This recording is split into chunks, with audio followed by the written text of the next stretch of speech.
ఇన్ని రోజులు మా బావ తమ్ముడని ఫోన్లో మాట్లాడాను. అనవసరంగా హీరోని పొగిడాను.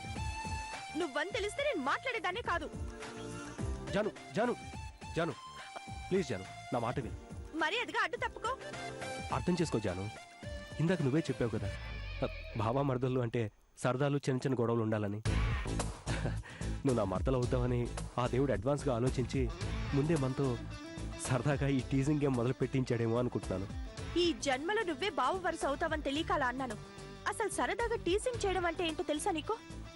అది ఎదుటి వాళ్ళు స్పోర్టివ్గా తీసుకునేలా ఉండాలి, కానీ మనసు గాయపడేలా కాదు.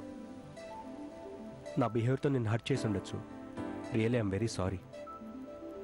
నీ గురించి తెలియక అపార్థం చేసుకున్నాను. ఆ పాప నిజంగానే నీ సొంత కూతురు అనుకున్నాను, కానీ అనాథాశ్రమంలో నాకు అసలు నిజం తెలిసింది. ప్లీజ్ నన్ను ఎక్స్క్యూజ్ చేయి.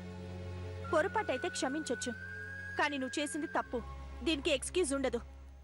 జాను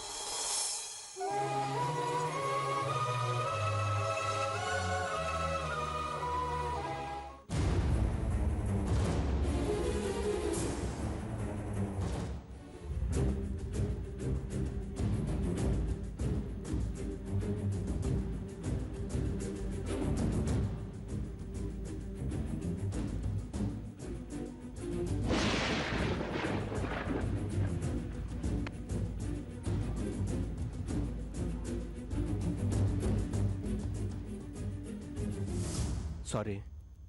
అంటే ఇంతకుముందు మనకి ఏ సంబంధం లేదు, ఇప్పుడు కలవబోతున్నాం. అయినా అంత కోపం ఎందుకు? Try to understand me please. Please జాను. కొన్ని విషయాలు అర్థం చేసుకునే లోపే మన చెయ్యి దాటిపోతాయి. అది నీకు అర్థమై క్రికెట్ భాషలోనే చెప్తాను. పొరపాటు అనేది ఒక ఓవర్లో 6 బంతులుంటాయి. ఒకటి మిస్ అయితే ఇంకోటి ఉంటుందని ఆశ ఉంటుంది, కానీ తప్పు క్లీన్ బౌల్ లాంటిది.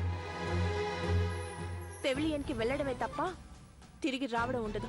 కానీ నేను చేసిన తప్పు మీ ఇంటీరియర్ డెకరేషన్ లాంటిది.